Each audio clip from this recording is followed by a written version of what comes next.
Hi, this is Robin Romine. Today I'll be showing you how to assemble, play, and disassemble a saxophone. Make sure your brand name is facing up. The latch is facing up if you don't have a brand name. Open your case, voila, not upside down. You're going to want to start with your neck strap on. And then grab the saxophone by the bell and the bottom. There was some debate over whether it was the bow or the bow, and finally we just agreed, just call it the bottom. Nobody knows what you're talking about. Alright, I'm going to latch my neck strap on for safety reasons.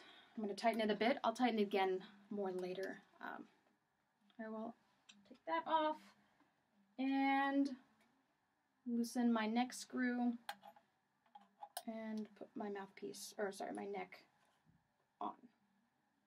Tighten it back up. And I'm kind of doing a quick tighten because I'm going to take it off in a minute anyway. Next would be the mouthpiece. Make sure the opening is facing you. Put it about halfway down on the cork. And watch out for that octave key, especially when you're putting the neck on. It does tend to, well, it's fragile. So be careful. Alright, next, the ligature. A lot of times they're tightened before you go to put it on, so make sure it's loose. And I'm going to take out my reed. Now, I've already been playing, so it's already pretty damp, but you do want it to be soaking in your mouth for a couple minutes. Alright, I'm going to lift my ligature. I'm going to loosen it some more. Lift it up slightly, I don't know if you can see there, so that you can slip the reed on carefully like that. Make sure it's lined up with the mouthpiece, but with just like a hint of mouthpiece showing, just a sliver. Tighten it back up, and I'm going to make it tight and then loosen it just a little bit to make sure that the reed can vibrate freely. Alright, gonna tighten my neck strap so that I don't have to go down to the saxophone. It comes to me. And there we go. So I'm gonna take this back off and show you embouchure and how to make a sound on just the mouthpiece. Now in this case, the mouthpiece, I'm referring to that and the neck. Alright, so for your embouchure, it's a lot like clarinet. Your bottom teeth are gonna be covering, or sorry, your bottom lip are gonna be covering your teeth. Upper lip does nothing, but you're going to imagine a drawstring closing your lips around the mouthpiece. It's kind of a goofy look, but that's how you make a sound. Just make sure no teeth ever touch the reed. Your upper teeth will touch the mouthpiece though, that's fine. Alright, so articulation, when you want to articulate a sound, which is always, use not the tip of your tongue, but just behind the tip to attack just under the tip of the reed.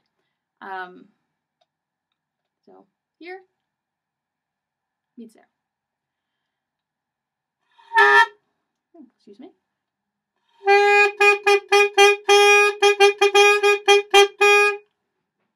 And that's how that's done. Alright. This time when I put it on, it's going to be slightly to the side so that when I hold the sax to the side, it's lined up. And I'm actually even going to turn the mouthpiece a little bit so that's straight and lined up with my teeth. Alright, perfect. So next I'm going to play some songs. I'm going to start with a Clair de Lune. I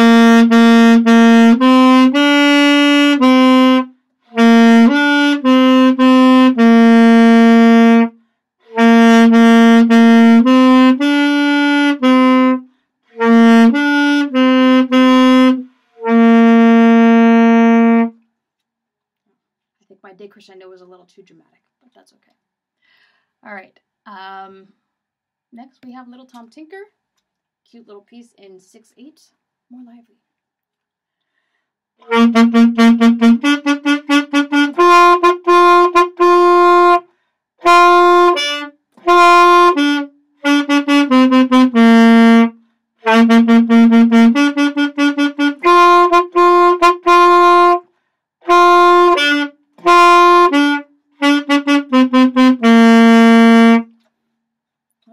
That's a fun one. So I'm going to do a couple patterns. First one is in duple meter, and it's just going to be diatonic.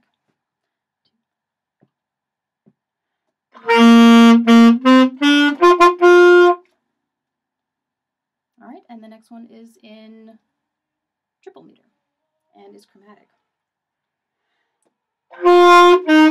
Excuse me.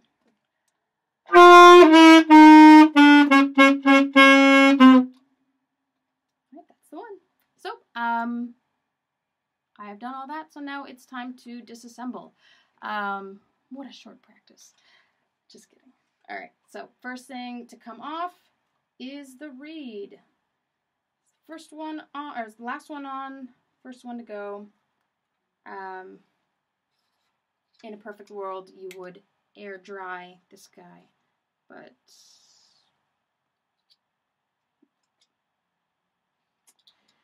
yeah, I'm gonna put it back in the case. All right, next the ligature. I'm gonna put it. Oh, I never showed you. This is the mouthpiece cap, and that's where the ligature is going to live.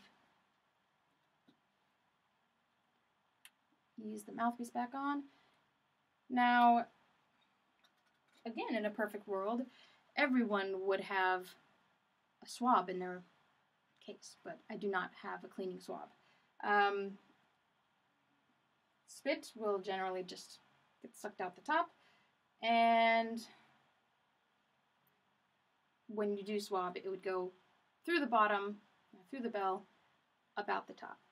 But I'm just going to give it a little shake. And again, be careful of the octave key. And yeah, that's all right. I'm going to put this guy back on. Try to tighten the neck screw a little bit more so that it doesn't fall out. Well, yeah, it won't fall out.